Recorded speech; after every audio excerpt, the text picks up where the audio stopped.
We will start off with this publication to get the ball rolling on the tardigrade info dump. First of all, I think this is a good introductory paper. I can turn the music down more. There, the music is down more. I can turn my mic up. It is time for science. Yeah. Can I view the PDF? That might be easier to look at. That is easier to look at. Huzzah.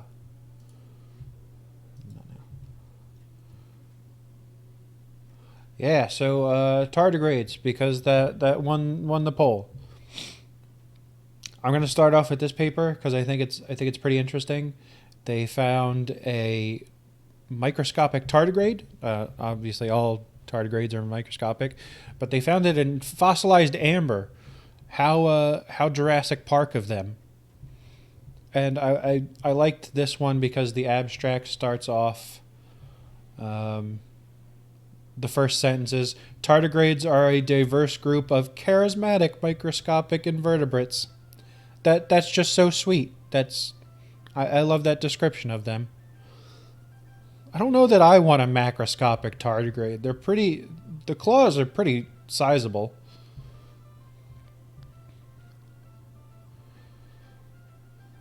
It would not start living again, Magnetar. The fact that it's been fossilized means that all of the living matter in it has been replaced with stone. That's what fossilization is. Imagine if they were the size of a guinea pig. They have 8 legs, and they're see-through.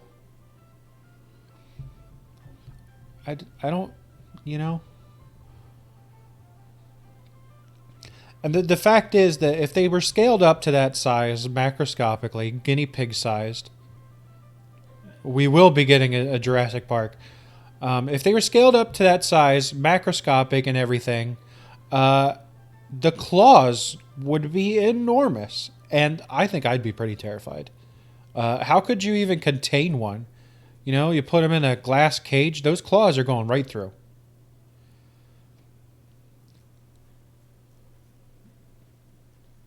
Cold Stare, I believe that's the entire plot of Jurassic Park.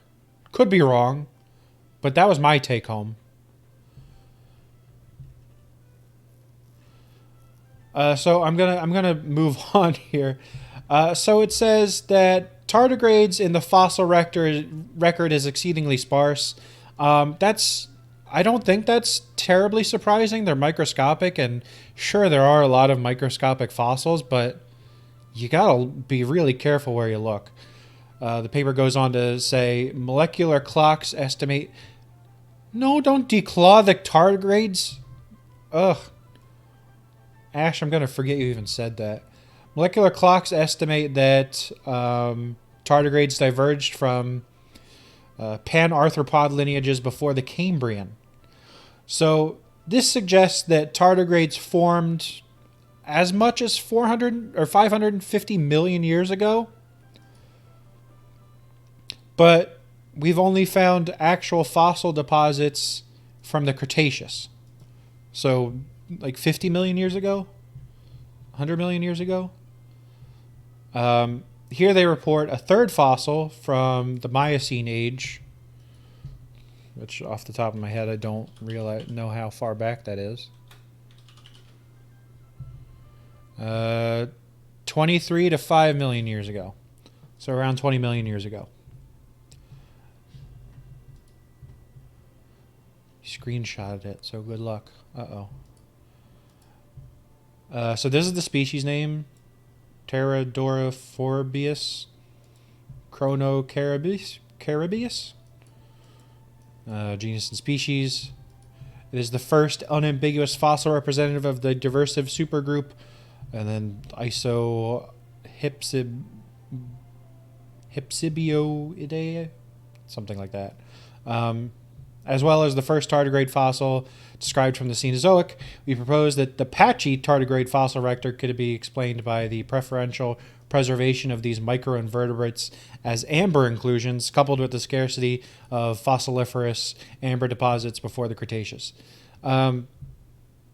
Fossilized amber is really difficult to actually form, and if we can only find tardigrades in fossilized amber, it makes fossilized tardigrades even rarer. Does the word TARDIS have any integrate? I don't think so. All right, Quinn, have a good time. TARDIS is an acronym for time and relative dimension in space, isn't it? I'm not like a Who fan, but I think that's right. Hell, let's go off on a little tangent. Tardigrade etymology. What's it come from?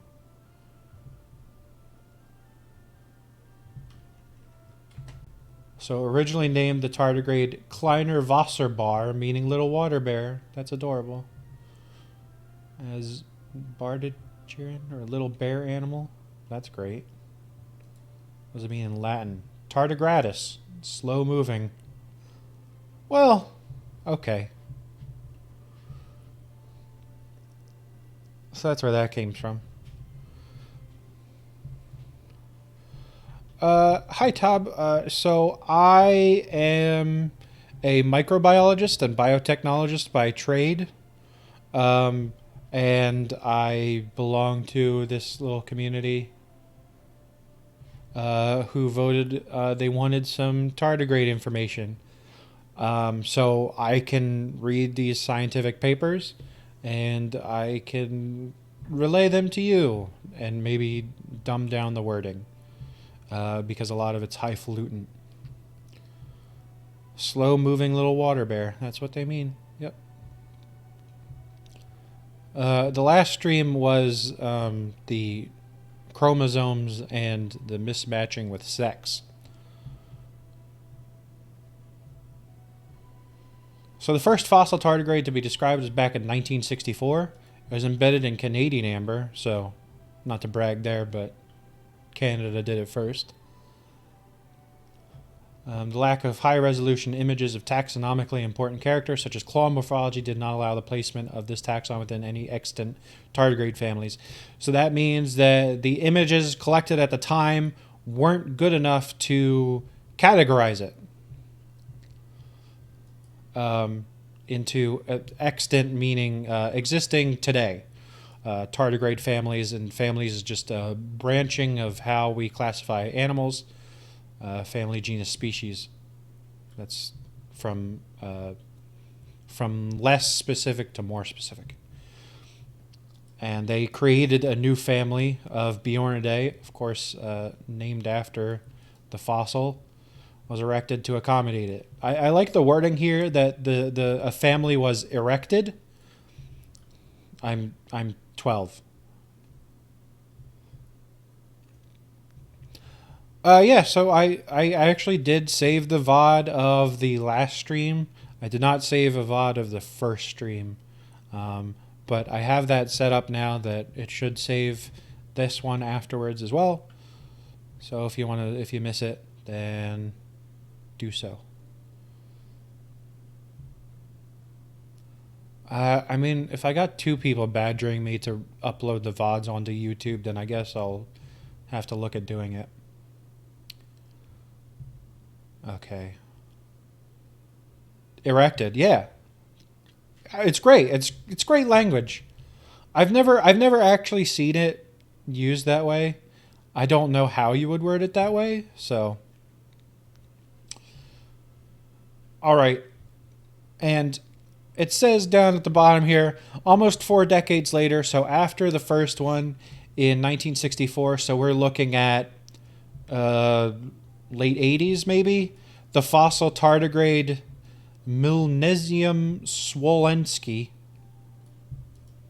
Milnesium swolensky, great, was described from New Jersey amber. So the first one was Canada, and the second one was New Jersey. Tardigrades are cool in my book.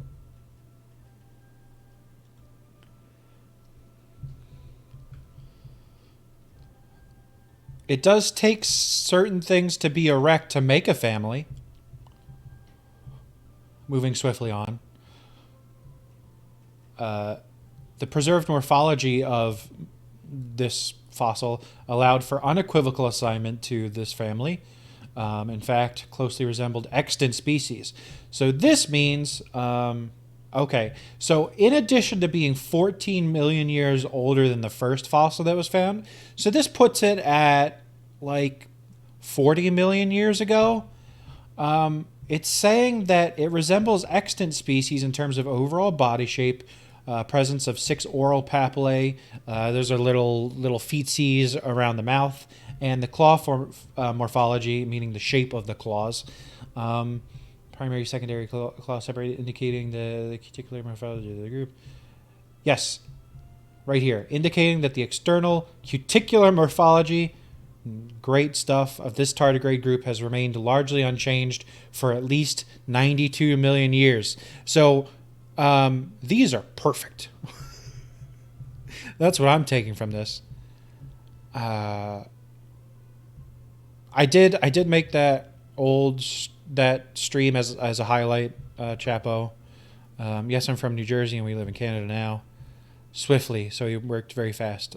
No, these are tardigrades, so they move very slow. I'm pretty sure you don't have to get a boner to sign adoption papers. I'm not a legal guy, K-Gen, but that sounds accurate for not calling their fossil something weird. Yeah. Swolensky is pretty weird, though. Chapo, I'm disappointed in you. I'm disappointed.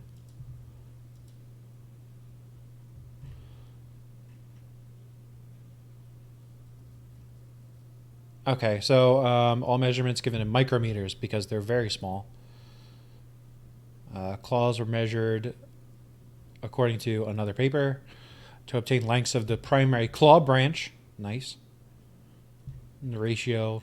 So this is very specifically outlining how they did their classification and everything.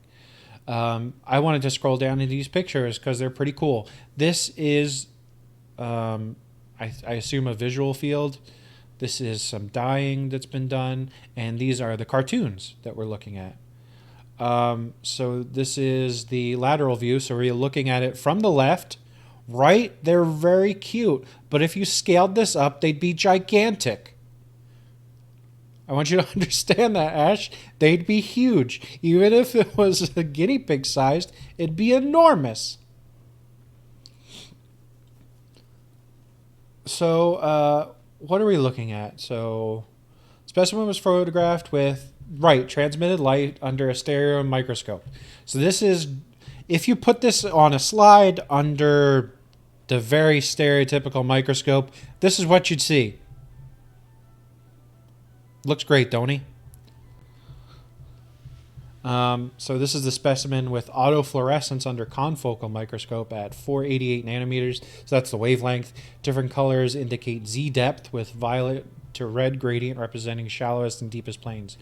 All right, so this is showing, if you've ever seen, what are they called? Like height elevation maps, or like weather Dopplers. So they have different colors representing heights or density of clouds. That's what this is looking at. And this is a pretty uniform color, so I'd assume this is a very flat specimen. And then C, we're looking at the schematic drawing. So this is the cartoon. Gray shading represents the rough textured layer. L is the leg number. And the online version. Right. So they have drawn in sort of the details. No. Why do you want to give a manicure to a water bear? I think these are the oral papillae they're talking about. These are obviously the claws that scientists use to uh, denote them into different families. We have body fluid because these are like microscopic organisms. The fluid, the interstitial fluid, the cytoplasm just tends to move around real cool. Um, Maybe I'll pull up some video of them walking around. And we have some numbered legs. Obviously, the second set of legs is obscured by this, what they're calling body fluid. But they have the claws where they would be, presumably, if they were there.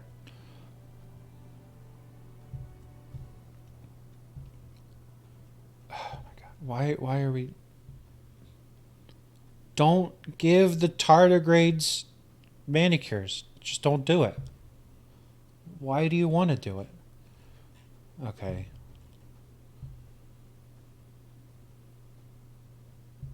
Hey, they gave it a diagnosis. Great wording. So this is the type of the family that the type of claws belong to, and then it's saying that I can't stop you. Obviously, I can't stop you. Um, would they collapse under gravity like a blobfish? That's interesting,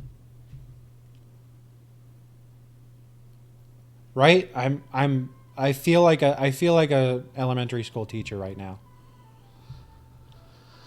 Would they collapse under gravity? You know, probably actually, because these are used to living in an aqueous environment, and they don't have like a really rigid exoskeleton because they're so small. If they just scaled up, they would probably turn into a puddle. Unfortunately,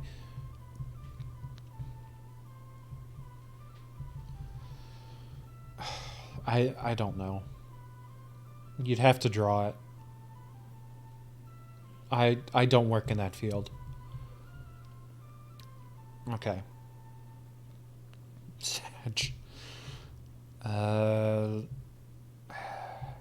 yeah, this is just describing the claws in the most specific detail that I think I've ever seen.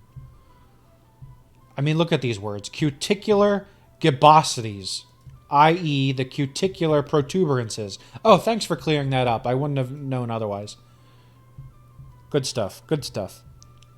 I want to look at this picture now, because this is the ventral view. Yeah, so we are looking from the bottom up at this tardigrade's tummy. Um, Now it is getting weird. Oh, Tobbs, don't worry. Chapo is the resident Rule 34 expert.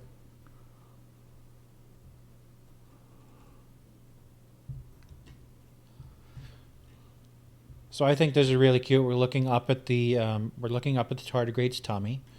There's the head, and we have the two sets of legs, and we can see on this view that this body fluid that was obscuring one leg is not actually obscuring the hind leg. It was just occluding this back leg, but this body fluid may have it just totally enveloped the second leg here, which would be the left, I believe. This creature's left. And then we have the three legs, so really spreading them out here, and then in the back, keeping them pressed together. Very ladylike, perhaps. All right, so that's the first paper, the amber, that I just wanted to look at because the pictures were cool.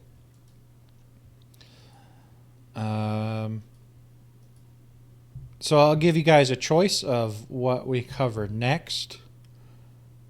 I have a paper that looks at the stress tolerance of tardigrades, specifically putting them on the ISS and shuttling them out into the vacuum of space, if you want to go over that one. We'll cover this one briefly because it's real short, the tardigrade section. So this is some living organisms. There we go. Some living eukaryotes during and after scanning electron microscopy. So, DM sent? Oh, great. They're colluding now. So in the abstract, electron microscopy is an essential imaging method in biological sciences. It's great. It gets stuff that we can't see with normal light in our squishy human eyes. Since biological specimens are exposed to radiation and vacuum conditions during EM observations, they die due to chemical bond breakage and desiccation. However, some organisms belonging to the taxa of bacteria, fungi, plants, and animals, including beetles, ticks, and tardigrades, have been reported to survive hostile scanning emission SEM conditions. Since the onset of EM, the surviving organisms were observed without chemical fixation after mounting to a pre-cooled cold stage and using cryo-SEM or after coating with a thin polymer layer, respectively. Combined use of these techniques may provide a better condition for preservation and live imaging of multicellular organisms for a long time live cell EM. So why the researchers did this is because getting electron microscopy of living tissues, living cells, would be revolutionary. So live is a pretty it's a loaded term. Tardigrades do this thing called anhydro. It's in another paper. They basically just shrivel into a tiny ball. This is where it is. Cryptobiosis. Nice. So they live on. Sorry, their ability to survive covers the gamut, you know.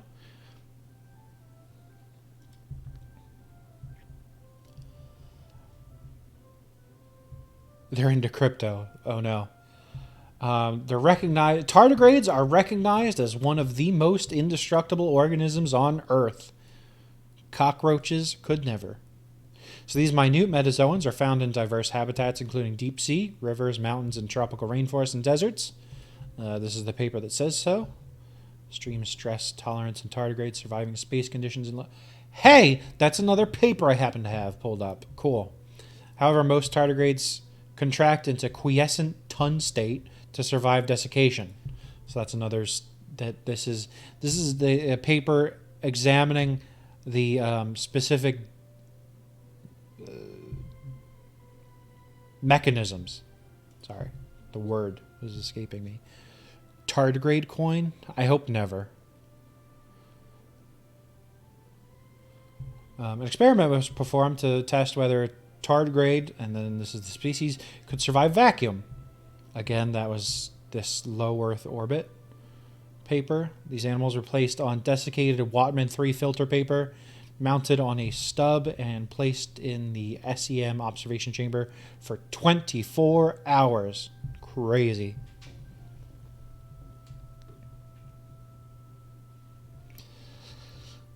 Is there a paper on the aerodynamics of a tardigrade? Laden or unladen?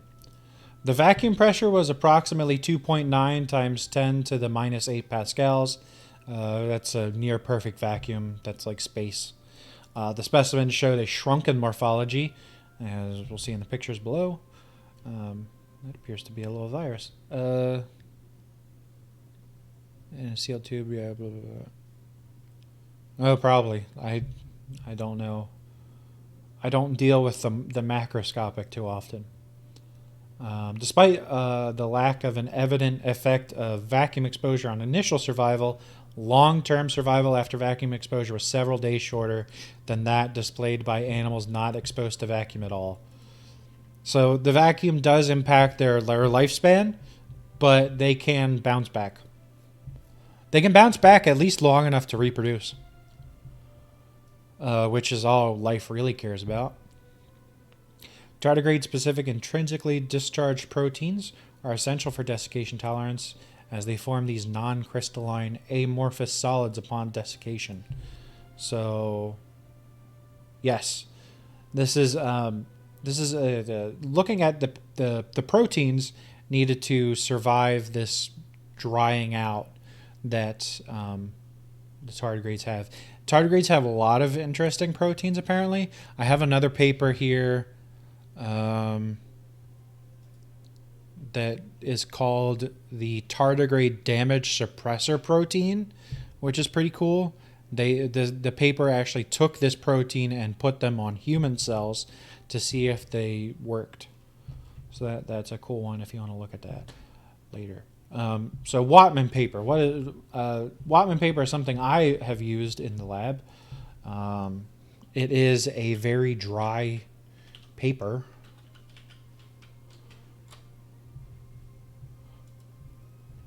Just pulling up a picture here.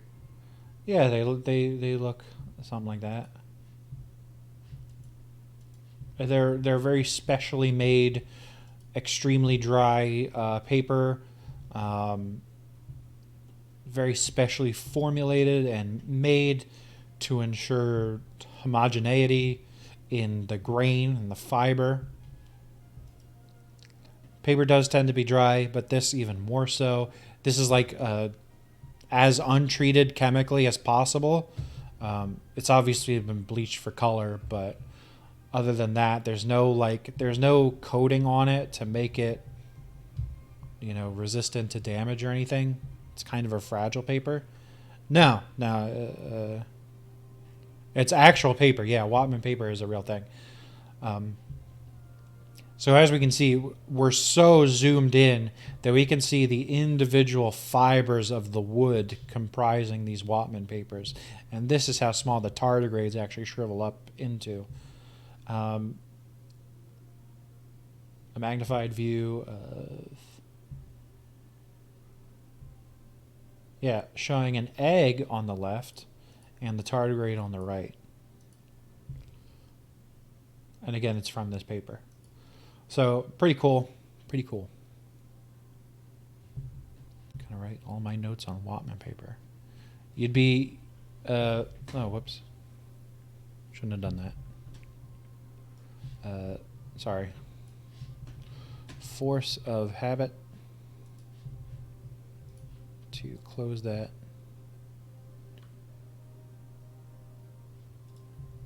I'm going to have to...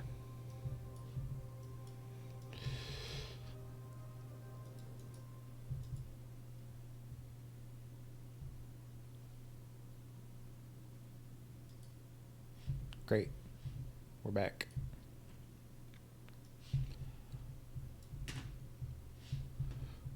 So these are the rest of the papers that I have. Yeah, we can move right onto the paper that this was talking about.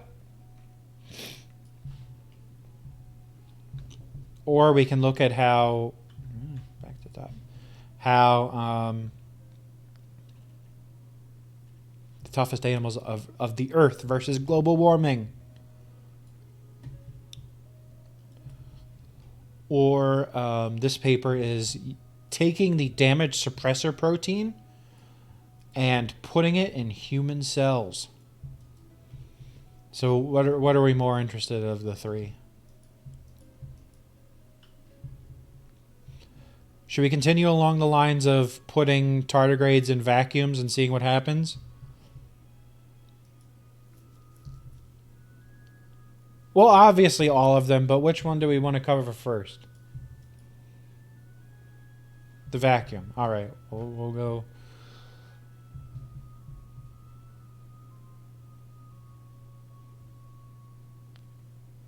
Okay. So we'll go with vacuum and then move on to the, and then the global warming. And we'll finish off with obviously what I think is the coolest paper, but is not as sensational, I suppose. Anyway, most terrestrial tardigrade species possess the ability to enter a reversible ametabolic state termed anhydrobiosis. So breaking this word down, An means no, hydro means water, bio is life, and cis is the condition of. So this is life without any water. This is the ability to survive desiccation, which means the removal from water and also the removal of any water within the organism. As you can imagine, humans being, what is it, like 70 to 75% water, if we were desiccated, we would not fare as well. Throw a silica packet at it. Sort of, yeah. Cis is when the government... No, it's SIS. Like your sister. And this suffix means the condition of. This will be on the test, Cajun. Write it down. So in this state, tardigrades display an incredible capacity to tolerate extreme environmental stress. I'm sending a note to your mother. Not necessarily encountered in their natural habitat. You didn't know there was a test, Meg? Oh my goodness. Encountered it. In this study, we determined the effect of different extreme stresses on initial survival, long-term survival, and the fecundity of the selected species of limnoterrestrial tardigrades. So they are looking at what their tortures of these poor water bears do to the water bears. Primary focus was to assess the effect of cosmic radiation. So that'll be cool. We'll look at that. This was achieved through the Rotarad, Rotifers, Tardigrades, and Radiation Project on the Biopan 6 mission. So this was indeed sent to the ISS, funded by this Italian organization under the ESA, the European Space Agency, to test their tolerance of space environment. Tardigrades were sent into low Earth orbit and exposed to cosmic radiation and microgravity.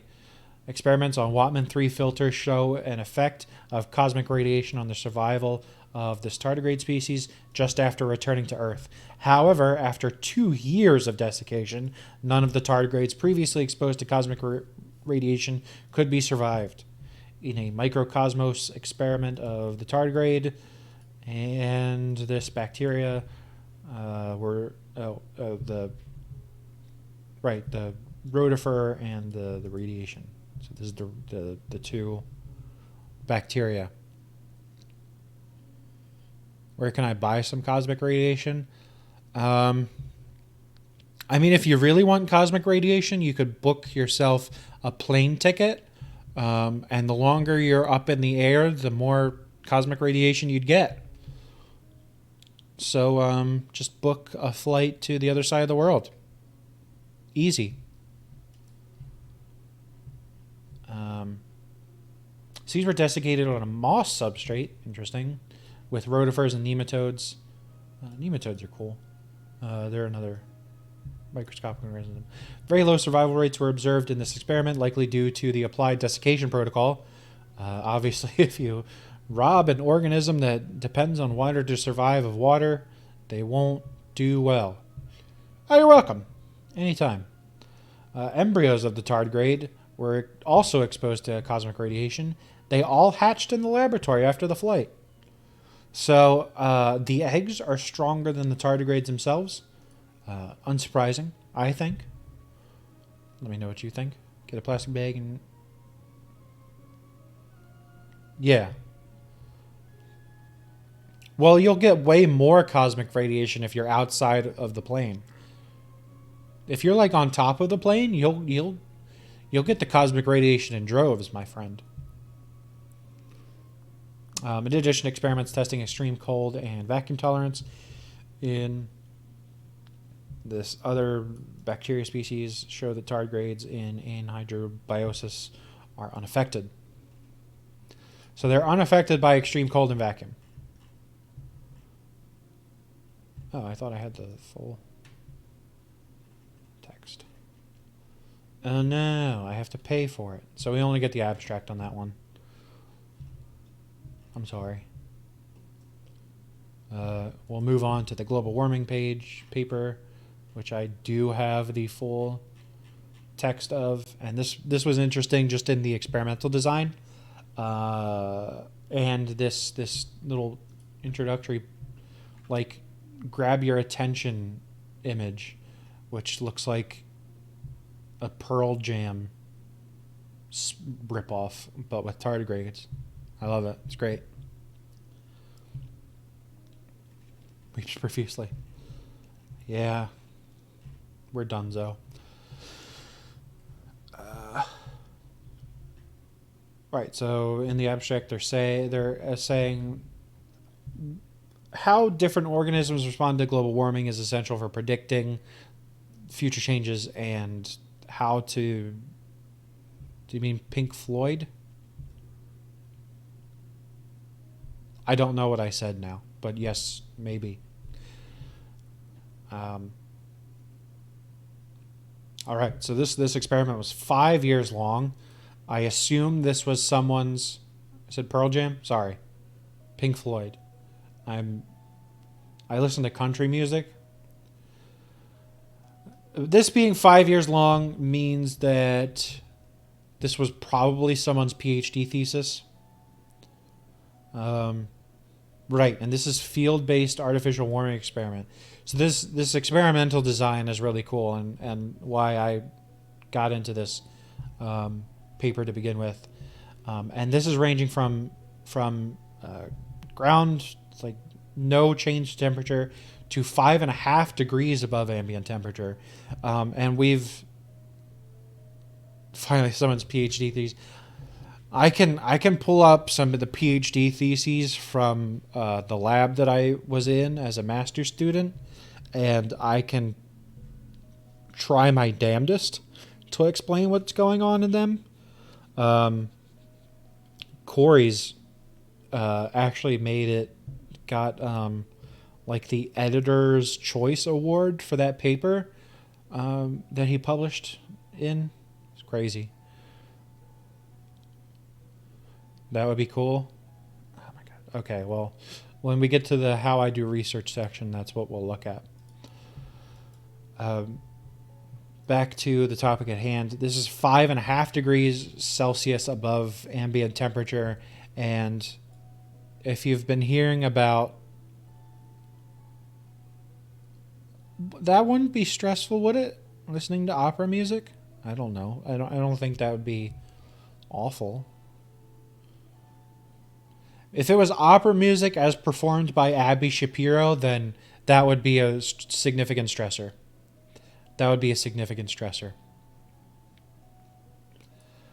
Yeah, 5.5 degrees above ambient temperature is like double what the critical, like, we are going to die level of warming is that we hear about all the time in news reports. It's always like 2 to 3 degrees. These ones were studying 5.5 degrees. So this was done in a temperate deciduous forest, like oak or maple or something, in North Carolina, to elucidate the effects of warming on the tardigrade community inhabiting the soil litter. 3 community diversity indices. So these are the quantification methods that they're doing. Abundance, how many there are; species richness, how many different species there are; and Shannon diversity, which is specific to, I assume, environmental studies. I don't know. I'm not an environmental study person. She has the voice of an angel. I won't even accept that kappa at the end of it. Delete that.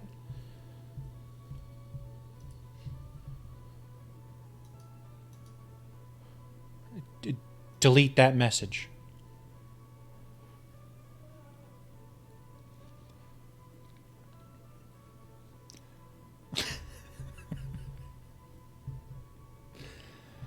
Their relationship with air temperature, soil moisture, and their interaction between air temperature and soil moisture were tested using math. These are all words for math and maths. Despite observed negative effects of warming on other ground invertebrates in previous studies at the site, long-term warming did not affect the abundance, richness, or diversity of tardigrades. So tardigrades will survive the global holocaust and brought about by our refusal to leave fossil fuels. The tardigrades will be okay.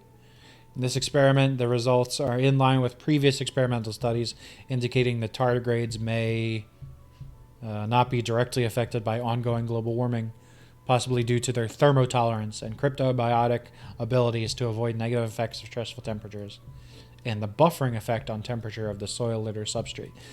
So that buffering effect is really key because I don't know if everyone knows this, but if you go a certain amount under the ground, for example, if you have a root cellar, the temperature there is way more stable throughout the year compared to just being left in the air on top of the ground. And that's what that's the buffering effect that they cite right here in the last sentence.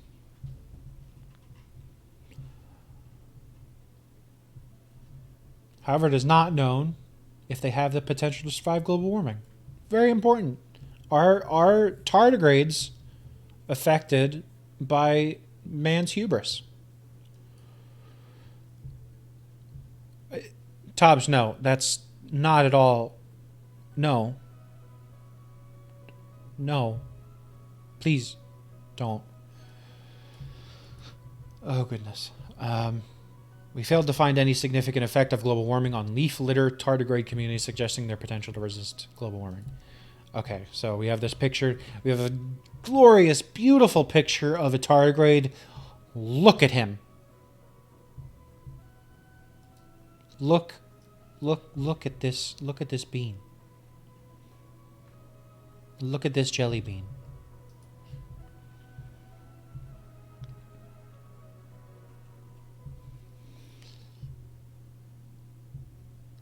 I love this picture. This is the setup that these people used to pipe in warm air to specific points in the ground. It's wild. Just what they did. These are like plastic tubes, like garbage bags almost. You can see that they're partially deflated out here. It's great.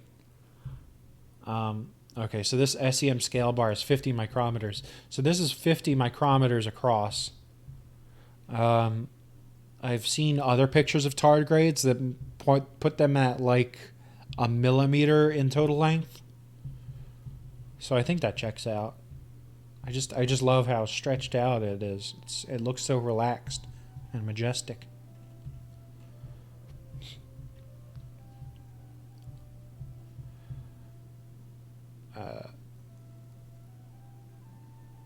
Yeah, this sentence is great. Previous studies on the impacts of climate change on tardigrade communities have found somewhat surprising results. No effect. I don't know why this is surprising at this point. We know tardigrades to be like extreme survivors. We know that they can survive almost down to absolute zero and like up to boiling water. I don't know why this is a somewhat surprising result even, but you got to be objective when you're writing papers, unless you're not. To better understand the effects of increasing air temperature on the communities of soil litter, we sampled the tardigrade community with an extensive set of experimental warming arrays. So this is the warming array that they're talking about. Performed in the Duke Forest, in the Piedmont region of North Carolina. When you need to reach that 2,000 word limit, absolutely. But that's interesting you bring that up because with these papers, you tend to want to be as succinct as possible. You want to choose your words carefully so as to convey the most amount of information in the fewest number of words. And I know, so in the lab that I worked at in college, Yes. Fuck you, Cajun. So in the lab that I worked at, they had produced data and material that was interesting enough for acceptance into journals like Nature. The problem was they could never trim the fat enough to get them into those journals, because Nature is such a dense journal, and to be accepted in there is a pretty high mark. People tend to know the journal Nature. I don't know if people outside the scientific community know it as much as we do. I assume you all have heard of it, but the publishing standards for getting into that journal are extremely rigorous, and you need to be brief, especially if you're publishing in one of the like subsects, like the letters to Nature. That one is even wild. You have to be really brief there. I don't know how anyone manages to publish in there. Um, Overhaul might not be the right word. Um, yeah, it's just a difficult bar to reach, and they have to be strict. Um, Between air warming and soil moisture, of course. Oh, I love this part of it too, because this is so, like, spelling it out this way, to me is so reminiscent of like middle school science experiments with the try poster board, and like spelling out the scientific method steps in clear detail. Like, I don't see this a lot in these kinds of really published papers, but I loved reading it here. Like, they put out their hypothesis. It's cute to me. I don't know how else to phrase it. They predicted that the tardigrade community, or part of it, would be influenced by both increasing temperature and soil moisture. And alternatively, predicted the tardigrade community will show no change. So they're just hedging their bets. Why are you clipping me so much? I thank you, friend.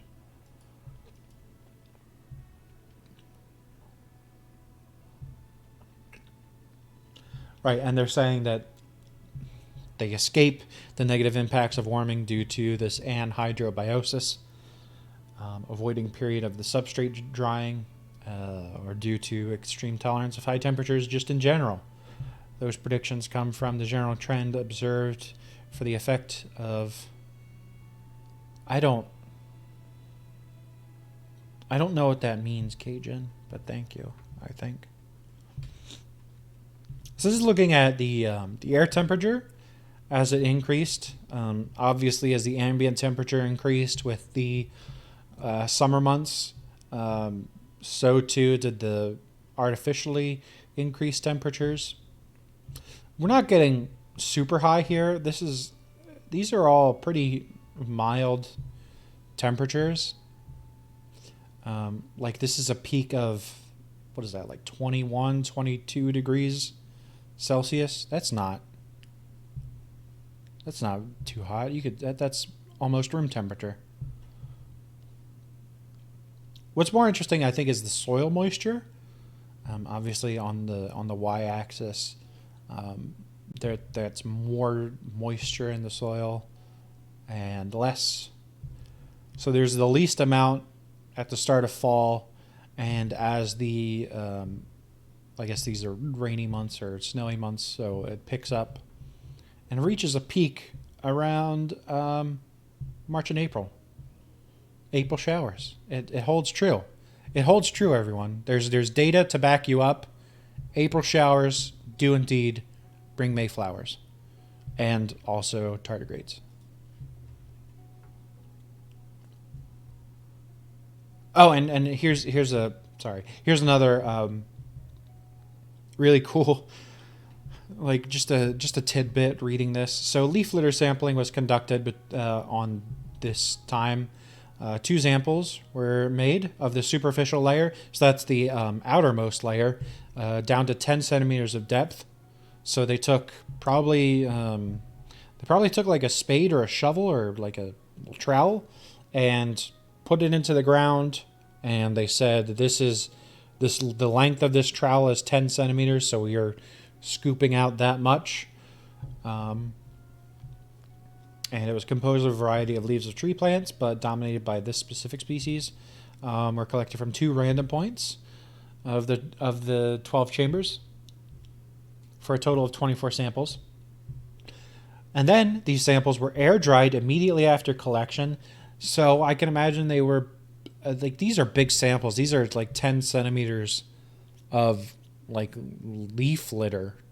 So like dead crunchy leaves or and dirt. So I imagine this is a pretty substantial size where they have a big fan blowing on it to dry it out.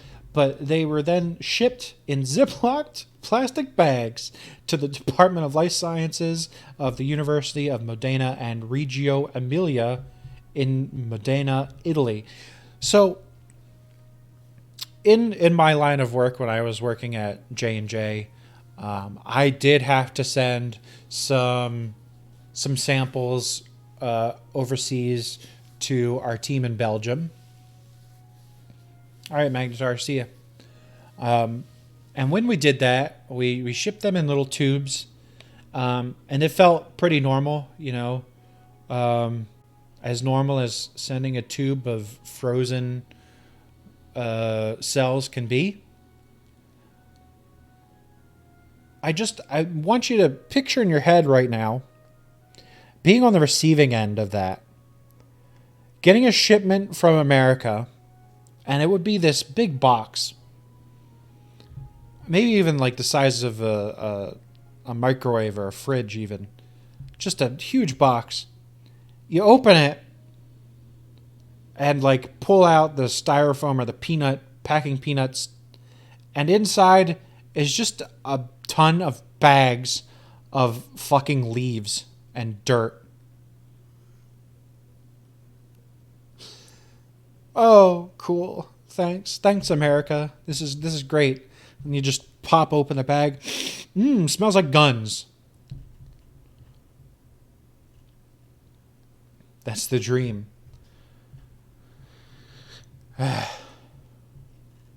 So this goes on to look at this goes on to spell out how the species were identified and observed under their microscope, under their microscopes.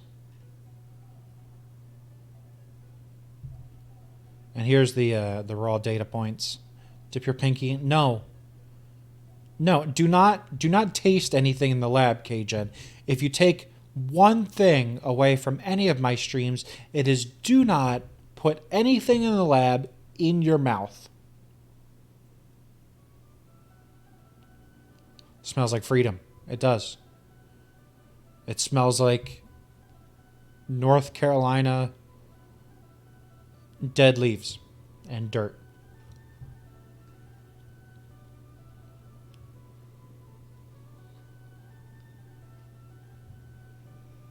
No, not even a little taste, Ash. Not even just a little licky do. No, nothing. Do not lick the beakers.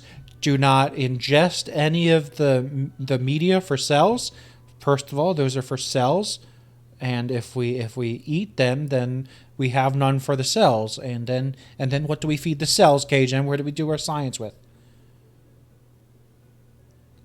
You'll have to get superpowers elsewhere. Not in my lab, Tobbs. Not in any lab I have any relation to. If you go to one of our competitors, feel free. But I didn't hear about it. I have no knowledge of it. What did you do? I don't know.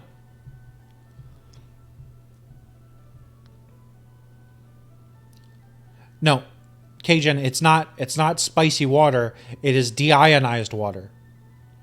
Meaning it has been treated of all ionizing properties and free radicals of extra hydrogen atoms, and that keeps it safe for use in sensitive chemical mixtures. If you drink, K-Gen, please don't drink the deionized water. If you drink it, it will leach ions from your cells. It will not hydrate you in the same way. Don't do it. It will hurt.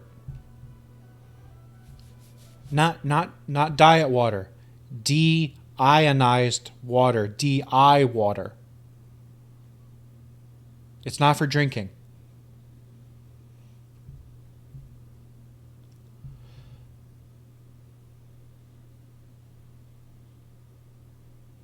No.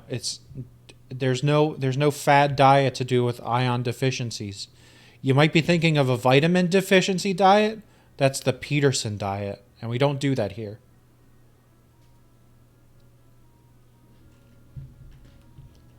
I am going to move on to no, not DIY, DI water. Children, please.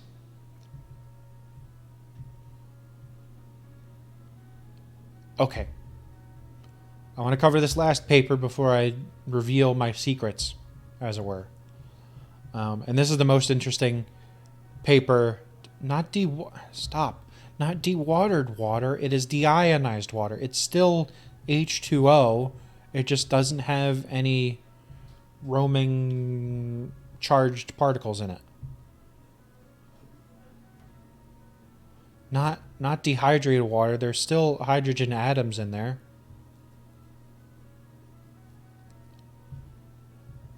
Insufferable.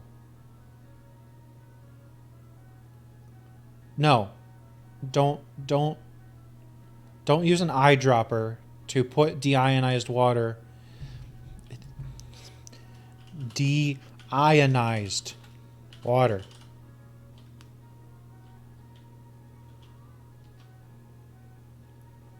Like ions. Charged atoms. Not loins. Definitely not lions. There's no lions in the lab.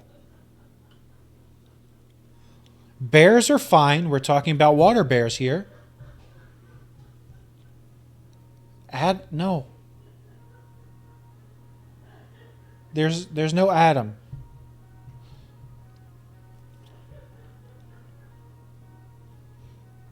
Thank you, Xandris, for spelling it out.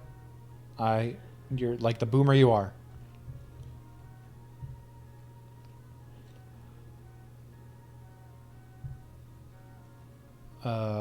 Okay. So, these abilities to tolerate. Yes. Clap, clap, clap. These small animals have shown an extreme tolerance to extreme conditions, extraordinary tolerance to extreme conditions, such as high pressure, irradiation, chemicals, and dehydration. These abilities are linked to a recently discovered damage suppressor protein. I love it when these people name their proteins really spelled out. They're not weird. There's a protein, going off on a little tangent here just for a short while, because I did a report on this when I was a grad student. There is a protein known as SHH. It is the Sonic the Hedgehog protein. It's a real thing. It dictates function and field development of the brain. And it was named because the discoverer happened to be playing the Sega Genesis at the time.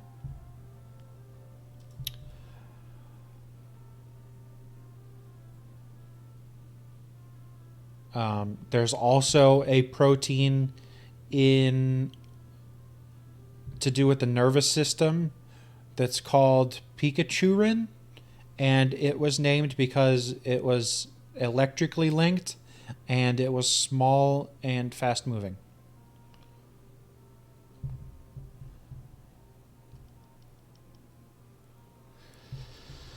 All right. Back to DSUP. It's a nucleosome binding protein, so it binds to it binds within the nucleus.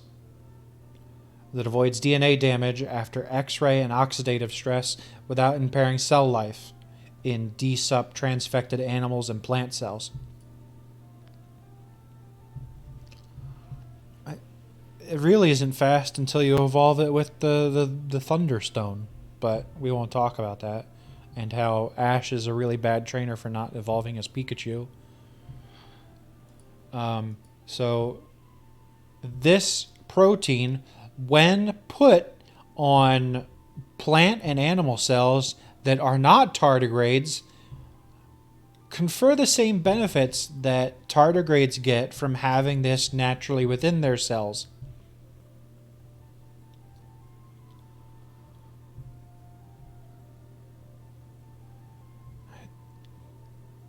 Tobbs, I think you just go to the tap and maybe drink from that, just for a little bit. Don't. I'm not going to tell you how to live your sex life, but if you want to add loins, you can go ahead. So it says the exact protective role of this protein is still under study. So they don't know exactly how it works, but they know that it works. So in human cells, they have confirmed that DSUP confers resistance to UVC, it's a wavelength of ultraviolet light, and hydrogen peroxide exposure compared to untransfected cells. Now, hydrogen peroxide is actually made in some cells in our bodies, and it is used specifically for digestion. I believe it's present in macrophages in the immune system. So, really briefly, these are cells that engulf foreign invaders, be it viruses or bacteria, and they have organelles within them, little spheres containing hydrogen peroxide that attach to the invader within the cell. So it's a process called phagocytosis, where the white blood cell literally engulfs the invader, and the organelles, these lysosomes, attach to the invader, break open, and release hydrogen peroxide directly on the invader. They are peroxide bombs, and they dissolve the invader, literally dissolve the invader. So that is what hydrogen peroxide does on a cellular level. So this protein is able to protect human DNA from damage by hydrogen peroxide, and that's wild to me. This is more my ballpark. This is more where I trained and studied for. This is has implications for transgenic experiments, for genetic engineering, for genetic modification. Getting humans to make this protein to combat maybe the long-term exposure of radiation for space travel. For people who do like really long haul flights a lot, this would confer some protective benefit while they're flying around the world. People who are out in the sun a lot, this could protect for people who have certain DNA or genetic mutations that make them more susceptible to skin cancer. This could be a sort of treatment for that. Like if you put this protein, and maybe this would work, maybe it wouldn't, but if you put this protein and it was able to be uptaken by the cells, so a delivery method maybe via a modified adenovirus, possibly. I don't know the shelf stability of adenovirus in any other medium besides like a specifically engineered preservation media for like saline. But if you put this in like a sun lotion, you could you could literally make like a sunscreen that protects your cells from skin cancer on both the barrier level that all sunscreens work on, both the barrier on the sunscreen level, and then molecularly. You could put this. You could say that your product protects against skin cancer literally within the cells, on the cellular level your product works at. So this is why I was so invested in this paper, and like this is my wheelhouse. This is where I work. So a different moving on, a different transcription factor activation was also observed. Transcription factor is the in DNA, in gene conferring DNA. A transcription factor is what turns on that gene to make the protein. In addition, a different expression of endogenous genes involved in apoptosis, cell survival, and DNA repair was found in DSUP positive cells after H2O2 and UVC. So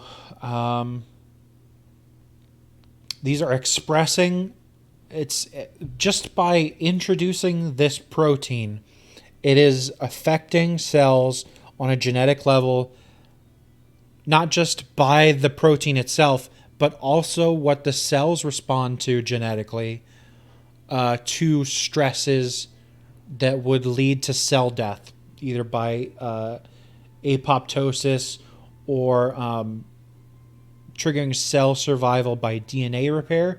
All of that was induced by the addition of this DSUP protein. It goes on to say, in UVC-exposed cells, DSUP efficiently upregulates DNA damage repair genes, while the hydrogen peroxide treatment only marginally involves activation pathways responsible for DNA repair. So in UVC-exposed, the DSUP is telling the cell to make more DNA repair proteins by telling it to turn on these genes. And in hydrogen peroxide treatment, it only apparently marginally involves the activation of these same pathways. So there's a little bit of a difference there. Like maybe UVC is actually triggering DSUP to change structurally, and then that structural change is maybe latching on to DNA and activating transcription factors. Don't know. These data are in agreement with the idea of a direct protective effect of the protein after oxidative on DNA after oxidative stress. In conclusion, our data may help outline the different mechanisms by which this protein works in response to different, and then it says insults, which I think is really a fun way of phrasing that. I don't know how injuries maybe, but it's insult, exposing DNA to ultraviolet light and hydrogen peroxide is an insult. So this is, it really goes on to outline how they're transfected. I love that they're using HEK 293 cells. That's what I used in my research when I was doing HIV research as a grad student. Really, like it's neat because a lot of this is stuff that I'm familiar with because I've done these experiments, not this experiment specifically, but I've done these assays. I've done this, so you're nothing to a tardigrade.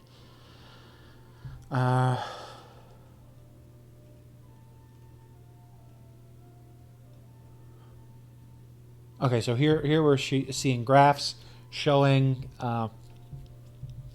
survival rates. When it's positive, marked increase. It goes from 50% to almost 80%, and that trend continues. after a 4-hour exposure of, this is hydrogen peroxide.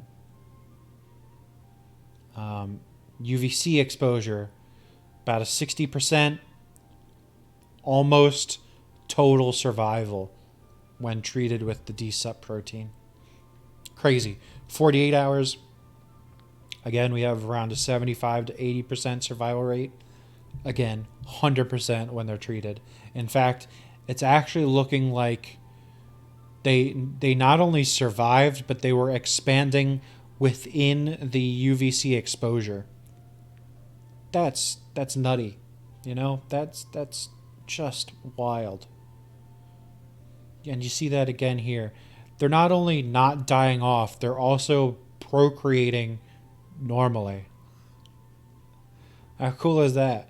This addition of this protein is enough to almost halt damage and death by ultraviolet light. And this is just something that the tardigrades make. This is just normal protein in their system that we have been able to take from them, the genes that are responsible for expressing this protein, put it in human cells, and these human cells then produce this protein, and it confers the exact same benefits that it does to the tardigrades.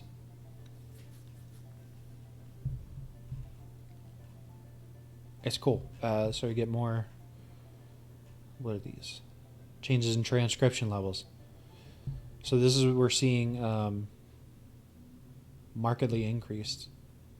These are all the different genes that are either upregulated or not changed by the addition of the protein. And we're actually seeing quite a bit of changes in here.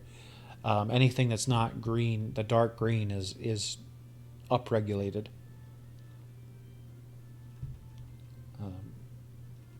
Just really getting into the weeds. I'm interested, but I don't know how interested you guys are. All right, so that ends the tardigrade portion. Those were just some papers that I found that were really interesting, and now I'm going to show you how I look for papers. This is. Oops. This is the National Center for Biotechnology Information. This is Google Scholar for nerds. So is there anything anyone in the chat wants to look up papers for? Like a term, anything. This isn't limited just to biology even. This is I think there's even like geology stuff in here. So just for example, tardigrades. This is what I did when I was looking up papers for this. You get a bunch of different shark. We can do that. So I go to the PubMed, and these are all of the publications related to tardigrades in the medical field. The National Library of Medicine. Dalmatian jasper. Nice.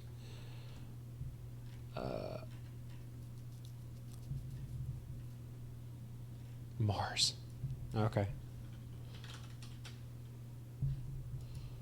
I don't know what we'll find, but apparently quite a few. 19,000 results. Apparently Mars is the name of a gene. But still, we got this paper on spaceflight. I don't know how I don't think I could read this because I'm not into physics at all. Revisiting Islamic banking efficiency using multivariate adaptive regression splines. Oh God, that's economics. Oh no. All right, I don't want to look at Mars anymore. Shark. And then it lists a bunch of species of sharks. What are we looking at? PubMed. occurrence and levels of polybrominated diphenyl ethers in deep sea sharks. So I believe those are types of plastics. So this is a plastics investigation in sharks from this area of Japan. Cool. As I said before, look at papers that were written. Is that his name? I forget how to spell his name.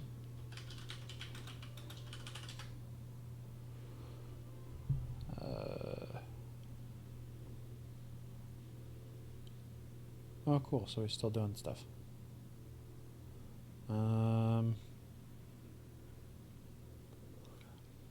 This is the there it is.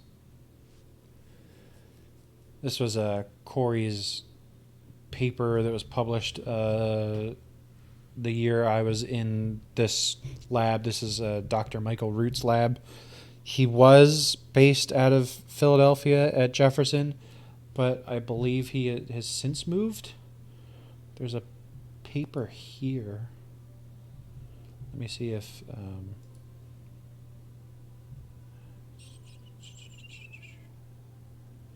Five.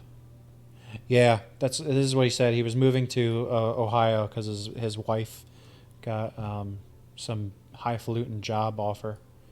He's at Ohio State University. Nice. Anyway, I'll try and. Oh my God. I'm really trying to remember what that went over. Why would anyone move here to Ohio? Apparently the wife got like a job as a board of directors at a hospital there. Like really high up, big pay increase kind of job.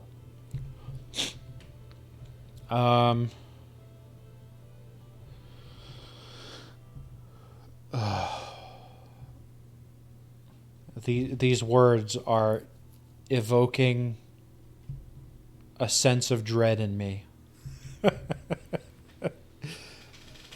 Oh boy. Okay. This was Corey's paper. What did he look at? All right. So Dr. Root's lab was all about studying how... I did have a hard time in that lab. So, because his lab was extremely difficult. So Root's research concerned viral entry into host cells by HIV-1. And even more specifically, and I think, yeah, so synergistic properties of entry inhibitors. Okay. Right. So what Corey's paper was studying was the viral spike of HIV-1 is made up of four important key proteins relevant to entry. You have this kind of core in the middle that is surrounded by three outer proteins that kind of shield it.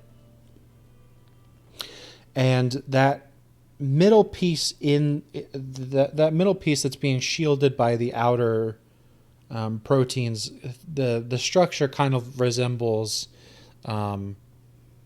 the top of a toadstool or a flower, like a flower that hasn't bloomed yet. So you think of a rosebud.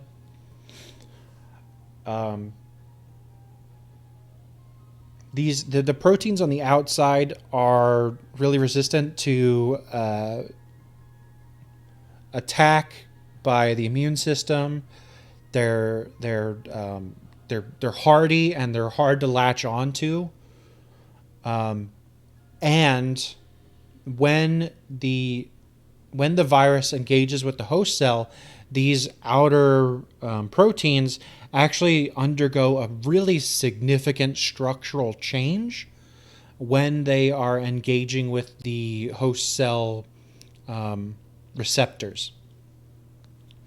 So this lab talked a lot and did a lot of research into this specific morphological change, and that's what his paper was about.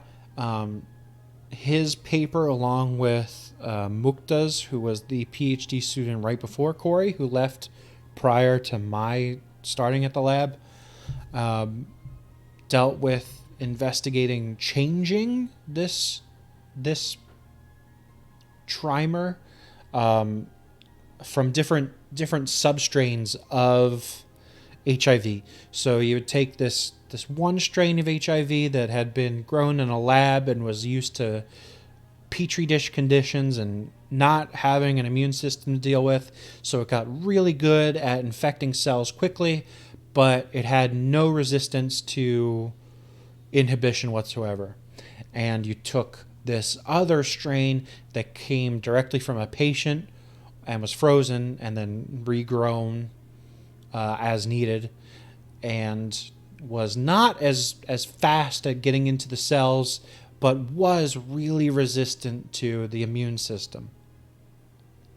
And you took them in different parts because you can never get them like 1 to 2 in perfect ratios. You would never be able to do that. The genes just don't work that way.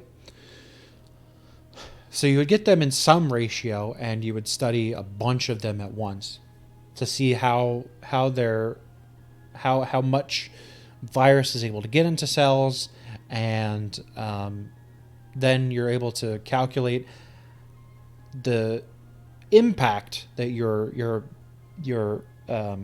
changing of the morphology of the cells, these proteins is. And the cool thing that was discovered by Roots Lab and other people working on that field was that this protein that's in the middle, that I haven't really talked about yet, but the protein in the middle, this I think it's GP41, when it engages with the host cell receptors, when it is getting into the cell, it is exposed really briefly, and in that brief amount of time that it's exposed, it is extremely vulnerable to intervention, either by the immune system or by like another drug that engages at that point. And the even cooler thing is that this protein really doesn't like to change at all. The rest of the spike and most of HIV-1 is fine mutating as it needs to adapt to the immune system, to adapt to pressures in the environment, just to be more hardy. But this specific protein, this GP41, cannot change too much before it is no longer able to infect cells. So you go in one extreme where it is extremely short and it can't quite reach out anymore, and that makes it really hardy against intervention. Or you go the other way where it's really long and it gets into cells lickety split, but it's exposing a really vulnerable part of the structure for a long time. So that's what Roots Lab and this paper were kind of dealing with, is how this spike protein interaction worked. I just said a lot of words, and I haven't seen anyone in chat reacting. I hope I did not put everyone to sleep. But that is what I did. Thank you. That is what I did as a grad student when I was at Thomas Jefferson University. What I did specifically was looking at mutations involving this. Yeah. Well, thank you. Yeah, these These papers are beyond crazy, honestly.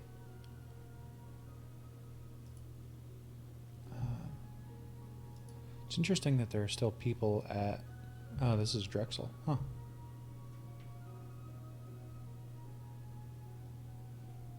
Drexel in Madrid. Wow. Okay.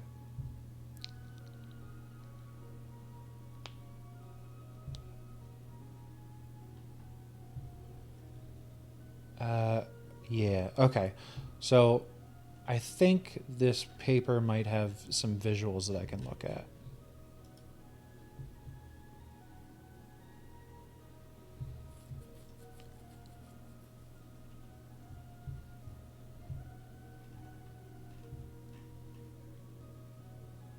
Can I see the full paper? Oh, I have to buy it. Even though I've read this paper a million times. Gosh. Let me see if I can... Well, yeah, I mean, that is a good point. This is how science goes. When you're looking up stuff, you often encounter a paywall. I have a way around it that I don't want to necessarily show on stream.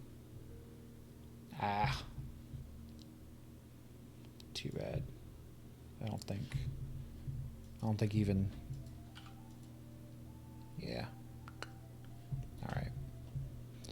I'm not going to be able to get that one. Although I could email Dr. Root at any time and get it.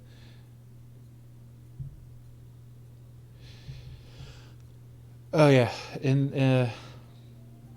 my difficulties in that lab were mostly to do with I was tasked with making 2 HIV mutants, and the first one worked really well and did the thing we were expecting it to do, and the other one just wouldn't take.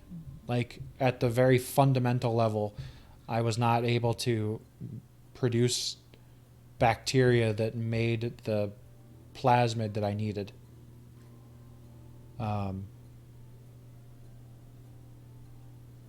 Yeah, so anyone who wants to maybe look at other PubMed stuff, or I could really deep dive into the process that I did at Jefferson.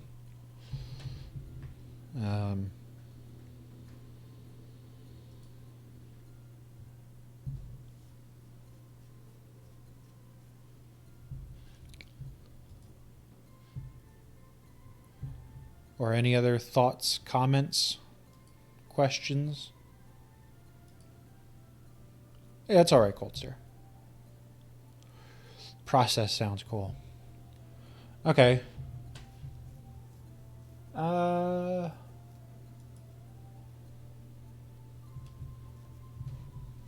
me get a visual up.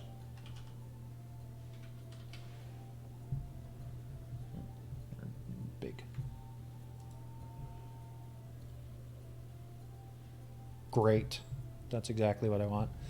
So this is from Khan Academy, I think. This is... Okay. So this is what I made. This is called recombinant DNA technology. This is how you make biotechnology happen. Biotechnology, in the simplest terms, is using life to produce a product. The most immediate example that I think everyone would understand is the production of human insulin. Now, before the production of human insulin, which I think was a Canadian thing again, not to brag, but before the invention of human insulin, we got it from horses. Now, horse insulin... no. Horse insulin works the same as human insulin, even in humans. So it does regulate the blood sugar levels in, yeah. So it does regulate the blood sugar levels in humans the same way human insulin would. The problem is that people were allergic to horse insulin, and there was nothing anyone could do for them. Really. Like they had maybe 15 to 20 years on earth, and that was it, and their death would be horrific. Uh, don't drink horse insulin. The horses need it. So to deal with this, we identified and isolated the genes that produce human insulin in the pancreas. Um, so insulin, as I understand it, is like a hormone. You could get it in solution, and that would be drinkable.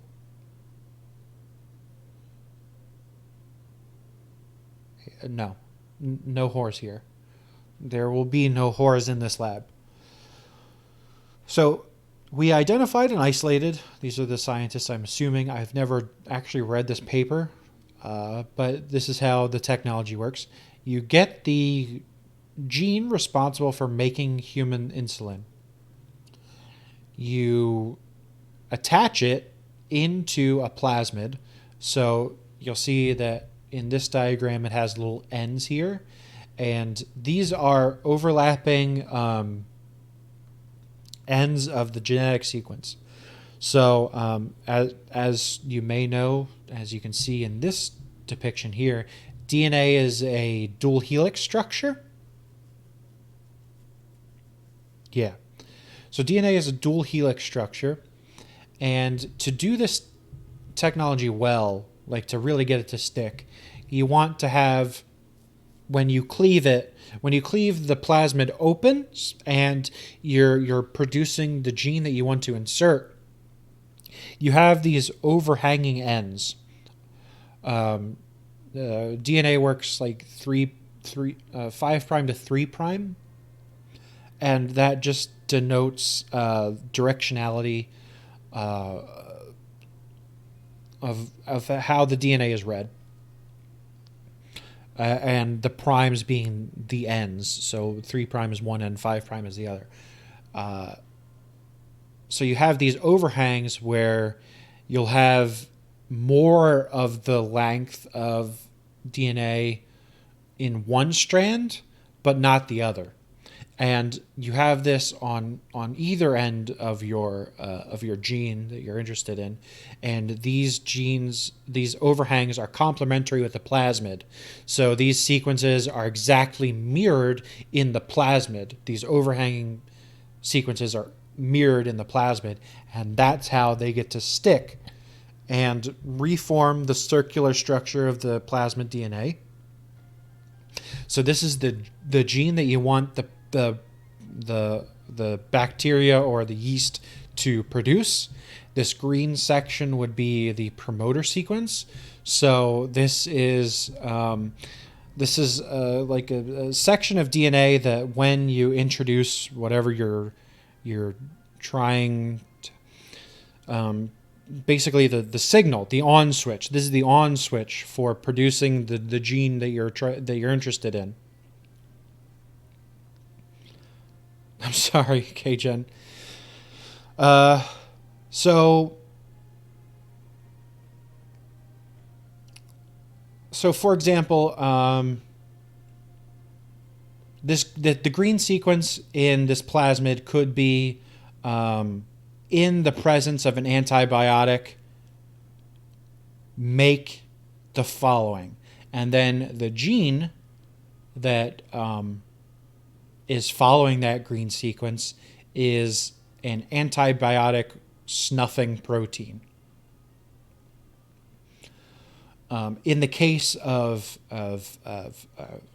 insulin, it could be that you feed your cells a certain sugar.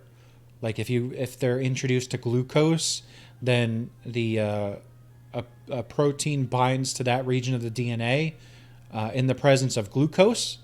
that kicks off the mechanisms on the DNA level for producing the protein that you're interested in. And this is what's called the central dogma, or getting into it's called the central dogma, or what was taught to me as the central dogma of biology, and that is that DNA makes RNA, makes protein. That's really all that DNA is good for, is producing protein. So, back in the insulin thing, they isolated the gene, put it into usually E. coli or a yeast S. cerevisiae, and these organisms can read plasmid DNA. When plasmid DNA is in solution around them, their natural response is to just take that plasmid DNA from the environment and incorporate it into their cells. This is just how they work. So the bacteria that take the DNA now have the ability to produce human insulin. So we isolate these bacteria.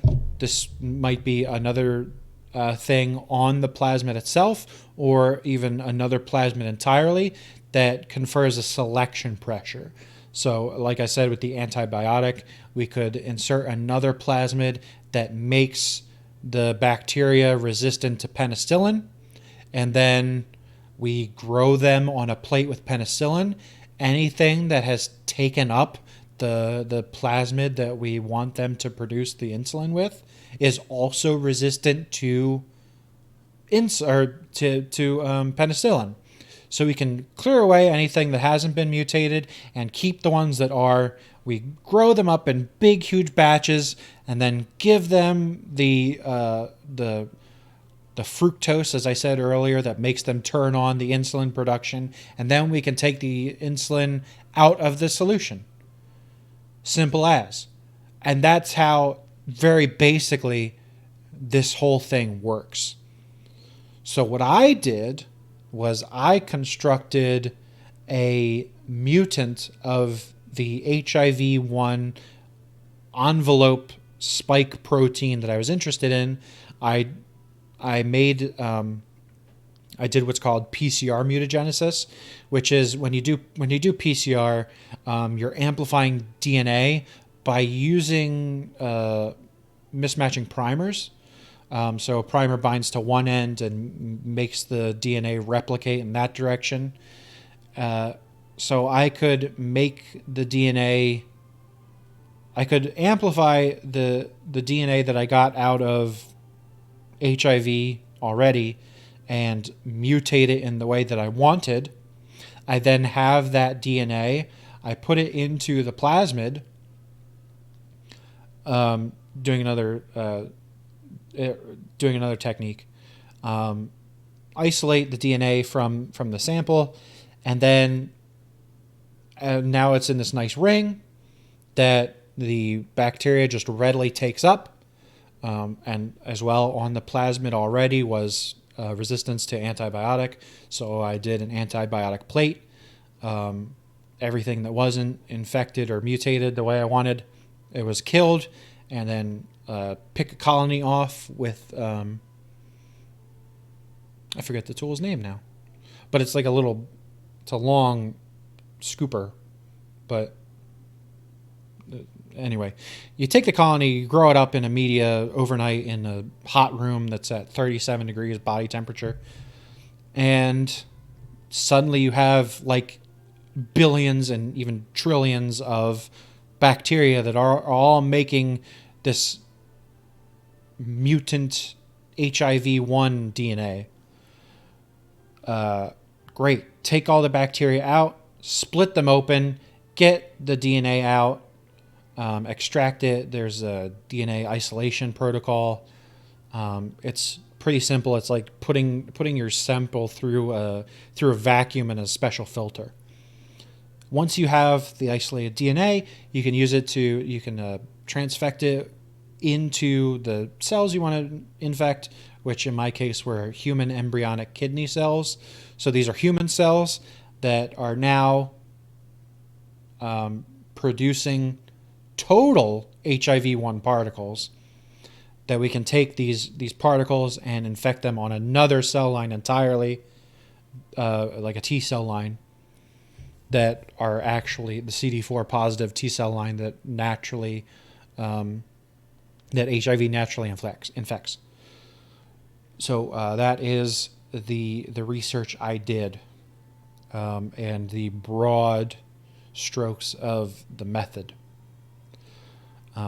Once those cells were infected, there's replication machinery that the HIV does that we can pick up by you can pick it up like how COVID PCR testing works, which is called real-time PCR, and it will measure. For those who don't know, PCR replicates and amplifies DNA. So you could have as little as one molecule of DNA, and through the process of PCR, you will get hundreds and thousands and millions and billions of copies of it, depending on how long it runs. So when you do real-time PCR, you can see how much the DNA is there, the target DNA is there, because it'll produce a signal that the machine can interpret. And then you can see this level rising as it goes through the amplification steps. And each step has like 10 minutes in between it. So it'll just ratchet up, and you can see more signal, and that'll tell you the viral load in COVID patients. And it will tell researchers how much of the virus was able to get in, how infectious the virus was. So that was a measure of quantifying the data, and how my fiddling with the HIV's genes made it more or less infectious. So that's how that research worked. Yeah, thank you, Ash. I think it was super neat.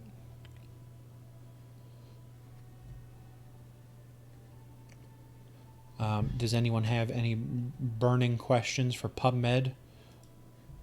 Or do we want to look at the Ig Nobel Prize? That's another thing I wanted to... that's it. There we go. Past Ig Nobel Prize winners.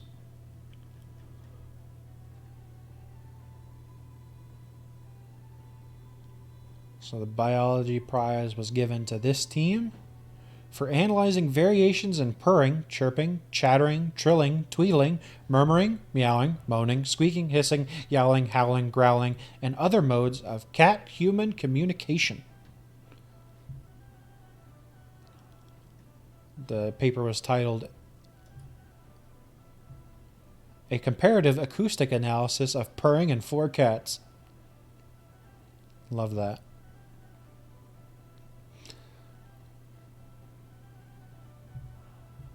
No space there. Huh. An acoustic analysis describes sound pressure level, duration, number of cycles, and fundamental frequency for aggressive and ingressive phases, expelling air and taking it in. Significant individual differences are found between the 4 cats in several respects. So this paper has found that cats have different voices, different tones.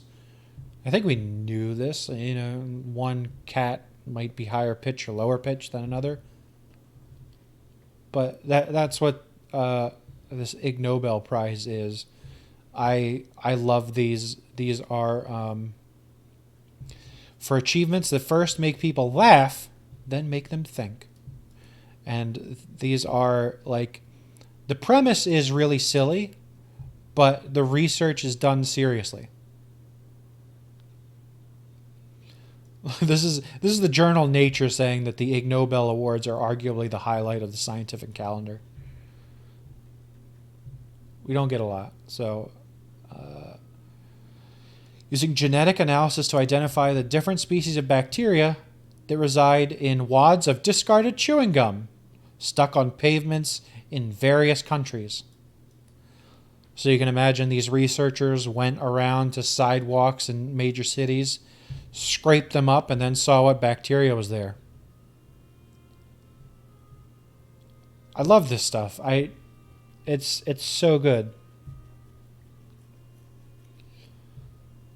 The chemistry prize for chemically analyzing the air inside movie theaters to test whether the odors produced by an audience reliably indicate the levels of violence, sex, antisocial behavior, drug use, and bad language in the movie the audience is watching.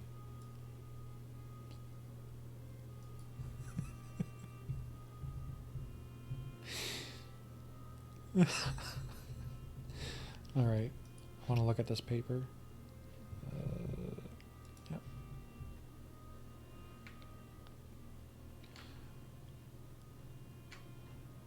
Humans emit numerous volatile organic compounds. Volatile in chemistry terms means how likely it is to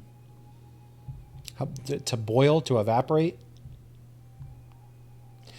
through the breath and skin. The nature and rate of these emissions are affected by various factors, including the emotional state. This is basically saying humans emit pheromones. A little different. Like, I don't think pheromones are necessarily these volatile organic compounds, but broad strokes, that's what they're saying. Previous measurements of these chemicals and CO2 in a cinema have shown that certain chemicals are reproducibly emitted by audiences reacting to events in a particular film. Using data from films with various age classifications, we have studied the relationship between the emission and the age classifier. With a view, we apply a random forest model, which is a graphing methodology, and test predictive capability of subsets of all data. It was found that most compounds were not able to predict all age classifiers reliably. Shame. Likely reflecting the fact that current classification is based on perceived sensibilities to many factors, rather than visceral biological responses expressed in the data. So imagine, if you will, a future where a test screening is done. Perhaps all of the people are wearing like spacesuits, and these spacesuits are all hooked up by big long hoses that feed into the ceiling.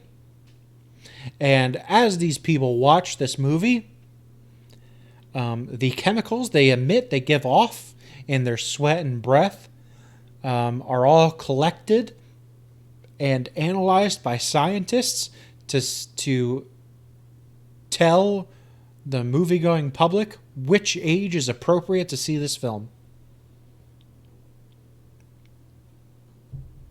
I love that image. For me personally.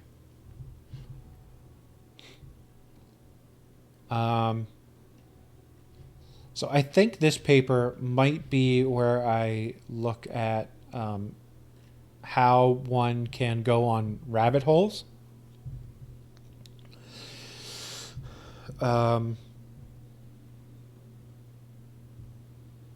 It's like 3D glasses, but even more uncomfortable. Exactly. Even more uncomfortable. I hope you don't find any streptococcus in chewed bubblegum, but I guess you would. So, here's how you get into rabbit holes. You see these citations. It's just like Wikipedia, but for nerds. Finally, the value of the chewing gum trade has been estimated as more than $30 billion US. All right, Daniel, see ya. So where is that figure coming from? It's coming from this citation, which is 7.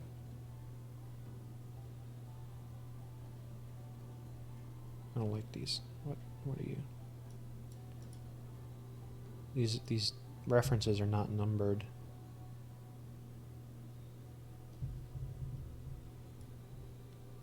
Oh, that's rough. All right. This website, apparently it's Nature. That's cool. Um, does citations really badly. Like I clicked on the citation and it's just showing me a result for everything that had a 7 in the citation, which is not at all how they work. However, this is how it works. You go down, this is number 7 in their citations, and we can see, God, um, obviously this is paywalled again, but this is where it goes to. We can see revenue of chewing gum market worldwide. So I think more interesting would be if you're looking at a method and it outlines I haven't looked at this paper, so I don't know anything about it.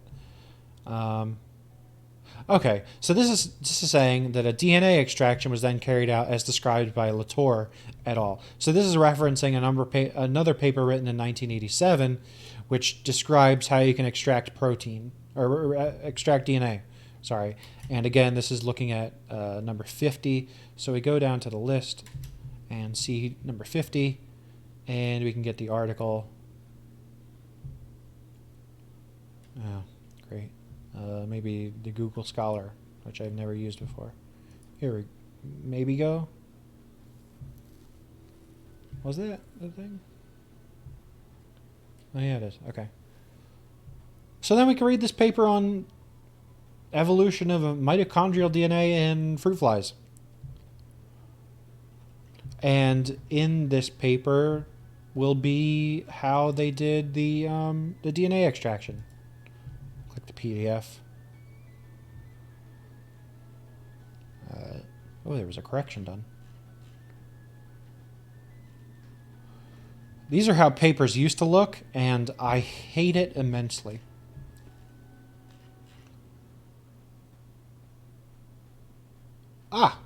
This is great. So this is showing, restriction patterns of the endonucleases in the mitochondrial DNA. So restriction patterns, a restriction enzyme is something that literally cuts into the DNA at a specific point. So there will be a sequence of DNA that it likes to read. Say it's like CCTTGG. It sees a CCTTGG in that specific sequence. Yeah, 2 tiny paragraph on 1 page is awful. So you need to like read to the bottom of half a page and then read to the bottom of the other side of the same page. Hate it. Anyway, restriction enzymes, they're really cool. They're part of the biotechnology toolkit.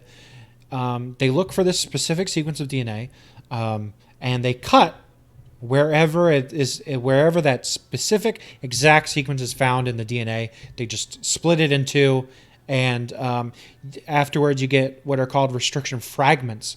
So, for example, this ECO R1 is a restriction enzyme coming from E. coli. Very common, used all the time, well understood, and we can see that it'll make 1 fragment from here to here. It'll make a second fragment from here to here, a 4th and a 5th from these 2 points. So you end up with numerous segments because the restriction enzyme can actually cut within a fragment multiple times if that sequence is there multiple times, which you see in this one. So it cuts 1 almost down the middle, but on the other half of this sequence, it has a restriction point here, here, here, and you get these numerous tiny little fragments of DNA that are just cut by the restriction enzyme. So if you wanted something specifically in here, and there are tools for actually finding restriction mapping in a given sequence. If I wanted, for example, like this whole section was useless to me, but the gene that I am interested in is within this specific sequence. I could trim the fat, as it were, by treating it with this restriction enzyme, and I would get the fragment that I'm interested in. And now I have a lot less DNA to work with that's bogging down the system, or is taking too long to run on a gel, because bigger fragments run slower on gels. This is later on, but smaller fragments run through really quickly, so you can get the work done faster. All kinds of stuff for restriction enzymes. Whole rabbit hole you can go down. They're very cool. But yeah, this is also showing how. Where is it? Again, I hate how these are done. Okay. Right. Cool. So their extraction of the mitochondrial DNA was according to the method of another paper still. So you could just go back in time to the very first extraction of DNA, basically. But yeah, this is how you dive down scientific rabbit holes, is you follow citations. And in science, in this context, the more a paper is cited, the more useful it is, quote unquote. Right? That went back to a paper published in 1987. That's pretty neat. That's a good year for someone, I'm sure. And that came from a paper about chewing gum bacteria.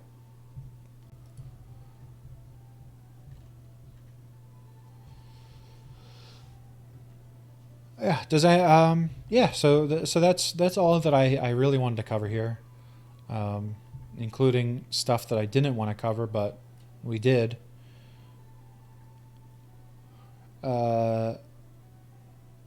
So very basically, when someone says, "Hey, is this thing scientifically possible?" I'll probably go to PubMed first and look for any papers that are on that topic.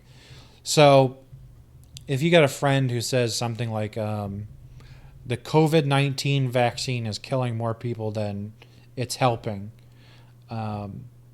first ask them if they have a citation. They probably won't, but you could then go to PubMed and look up whatever it is. Like,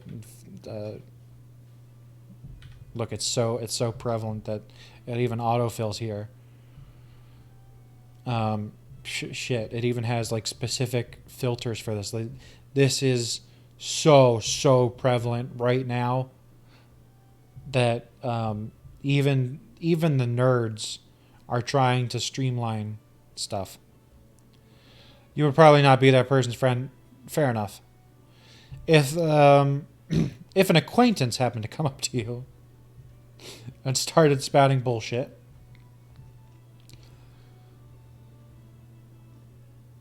yeah. So you could look here and find papers on the efficacy, and you could then dive into the research that's done. You could read this if you feel like it, or you could just see the journal that it's published in and then do some extra Googling to see if that's a reputable journal. This one happens to be the Lancet, which I know is as a pretty reputable journal.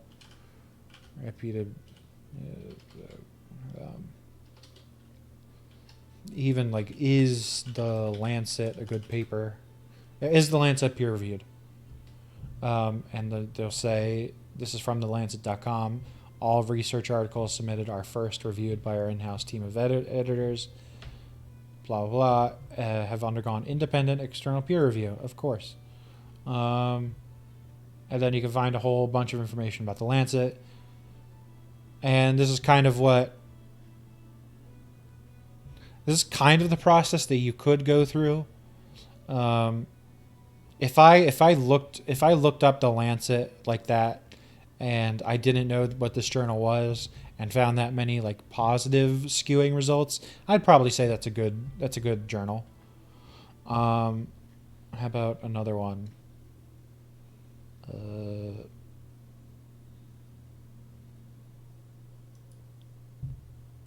yeah, what is this journal? The European Journal of Hematology,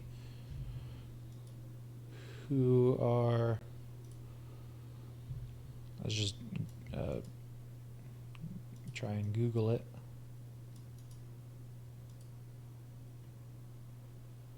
Yeah, here it is, the European Journal of Hematology. And here's the editor. The impact factor, I'm not totally sure of. Sorry. But yeah, this is you can look at what the journal is, look at more publications made in the journal, and see just broadly overview how reliable this publication is. And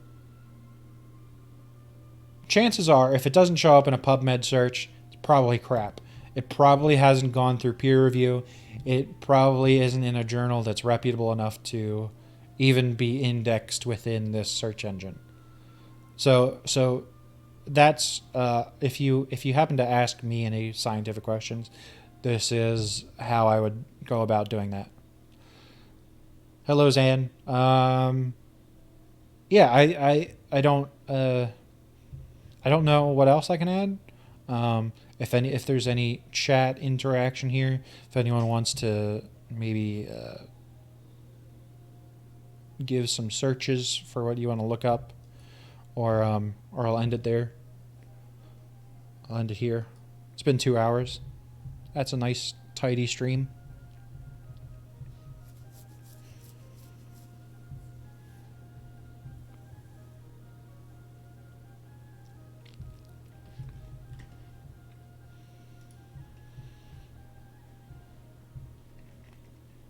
I'll link this this in the past if you want to.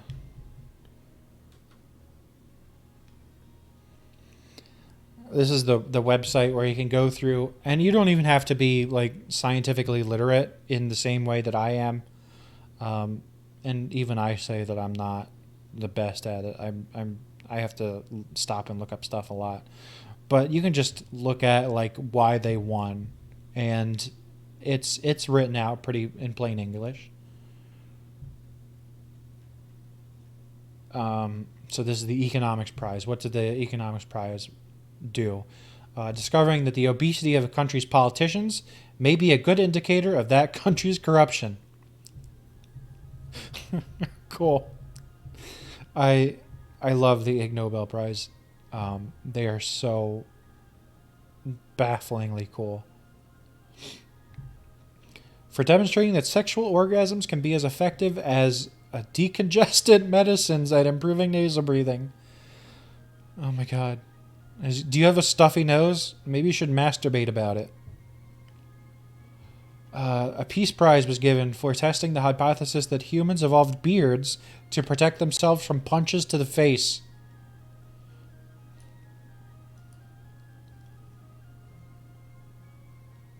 Look at this title: Impact Protection Potential of Mammalian Hair, testing the pugilism hypothesis for the evolution of human facial hair.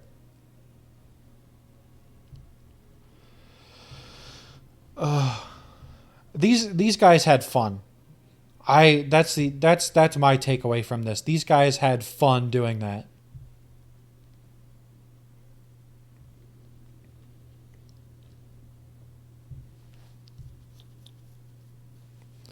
A physics prize was given for conducting experiments to learn why pedestrians do not constantly collide with other pedestrians.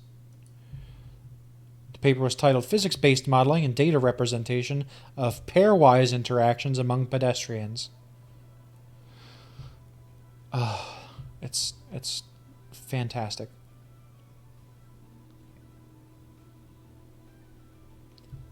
Oh, and further, a kinetics prize was given to a team in Japan, Switzerland, and in Italy for conducting experiments to learn why pedestrians do sometimes collide with other pedestrians.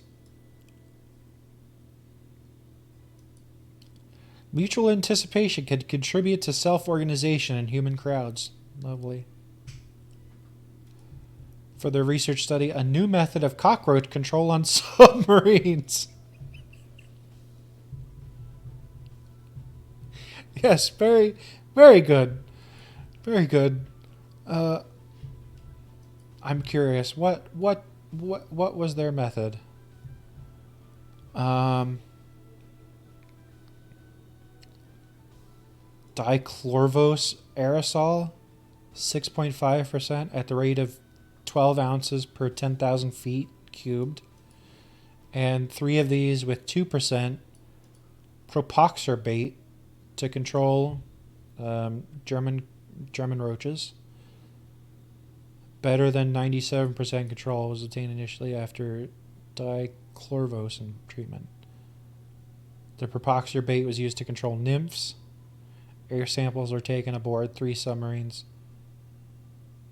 Great. So they used a gas and a bait approach to treat submarines that were plagued with cockroaches.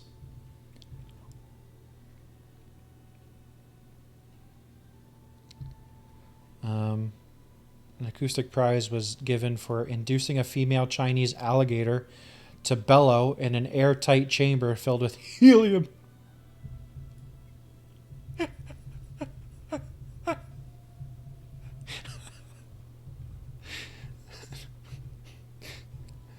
They they forced a Chinese alligator to talk in helium. Do they have video? Well, this is the full paper.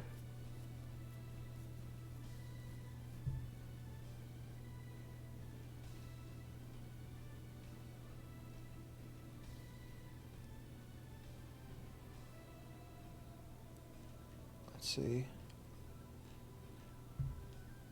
Oh, it looks like it's really like dry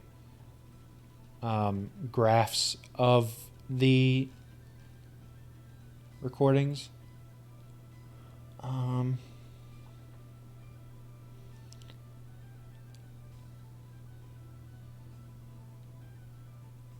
That's great.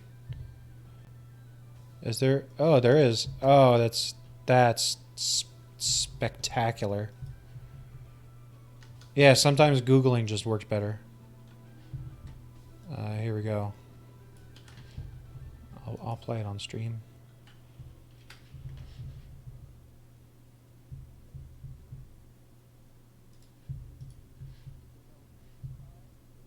It represents the countries of Austria, Sweden, Japan, the USA, and Switzerland.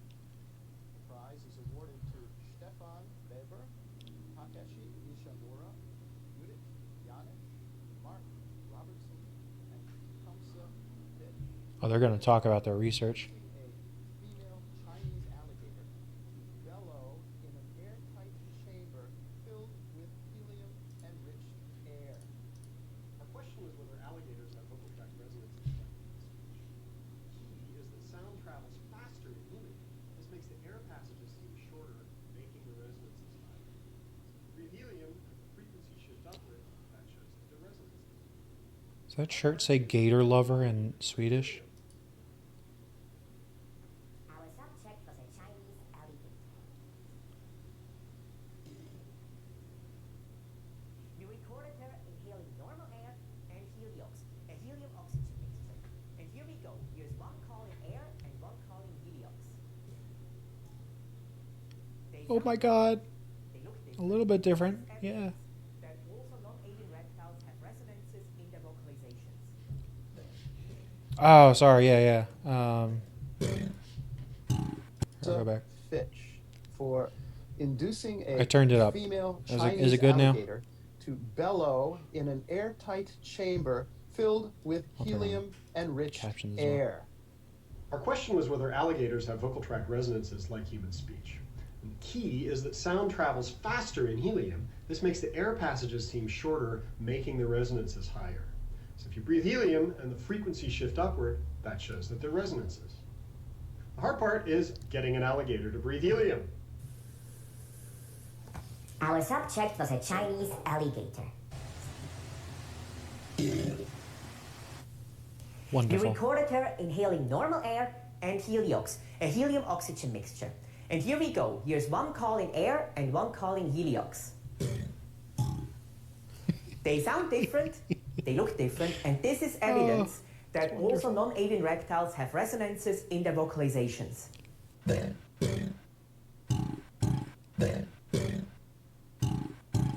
Oh, spectacular. Hold on, I want to hear that again. Great. Have resonances in their vocalizations.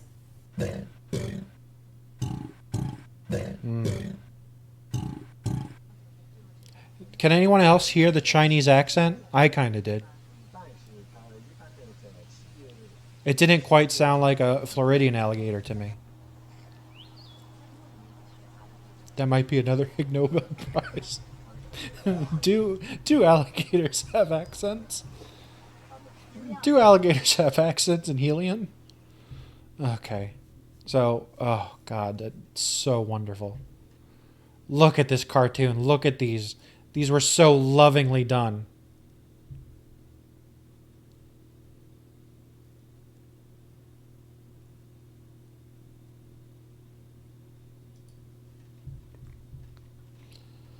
Oh, wonderful.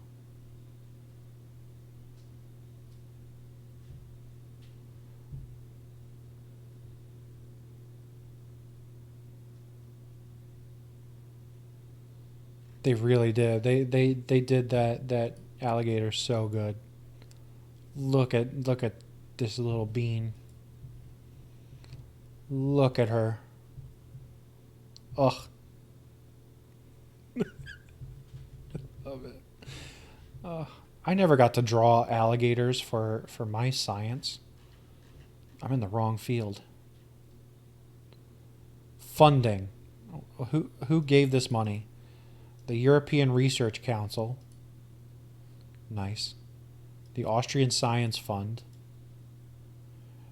A traveling grant from the Japan Society for the Promotion of Science. Ugh.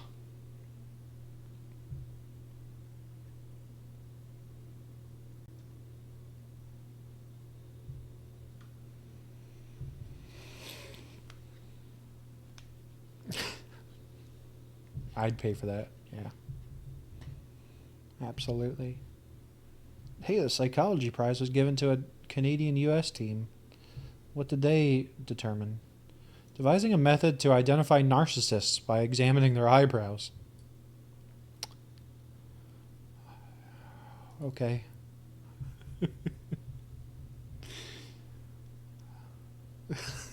Yeah. Oh.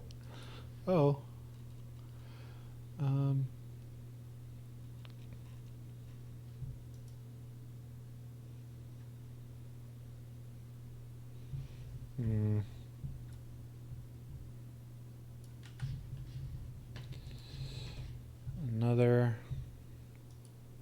brilliantly paywalled paper.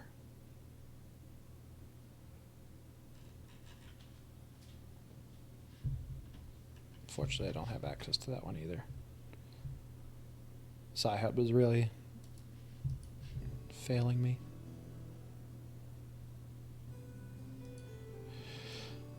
The abstract.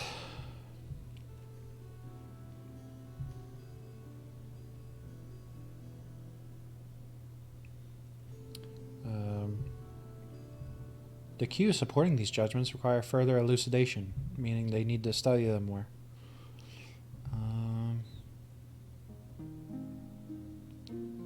Eyebrow distinctiveness, thickness, and density as characteristics.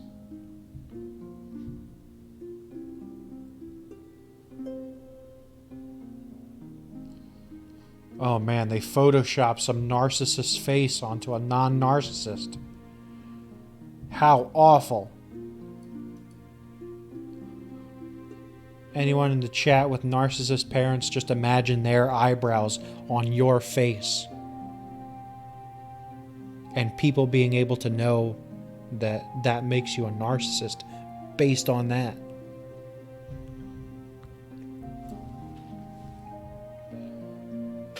Send the lab a picture of your mother and they can analyze her brows. Burn. Together, these data show that distinctive eyebrows reveal narcissist personality to others, providing a basic understanding of the mechanism through which people can identify narcissistic personality traits with potential application to daily life. Good stuff. Good stuff.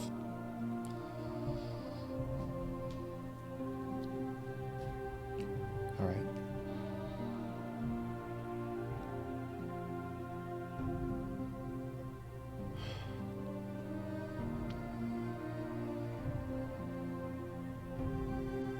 Just, I don't know if anyone is seeing what I'm highlighting here, but the Peace Prize in 2020 was given to the countries of India and Pakistan to the governments of both of these countries for having their diplomats surreptitiously ring each other's doorbells in the middle of the night and then run away before anyone had a chance to answer the door. These countries were ding-dong ditching each other, and the Ig Nobel Prize Committee gave them the Peace Prize. Rightly so, I think. But I think I'm gonna end there. If anyone has any further questions, you can find me on Discords.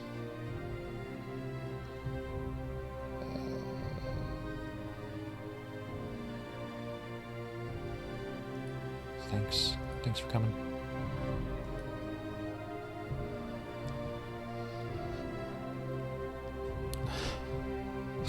To go into Ig Nobel deep dives.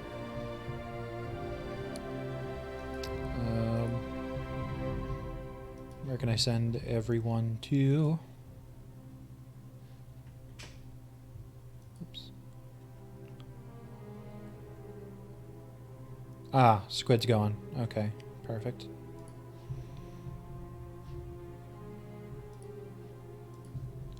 Great.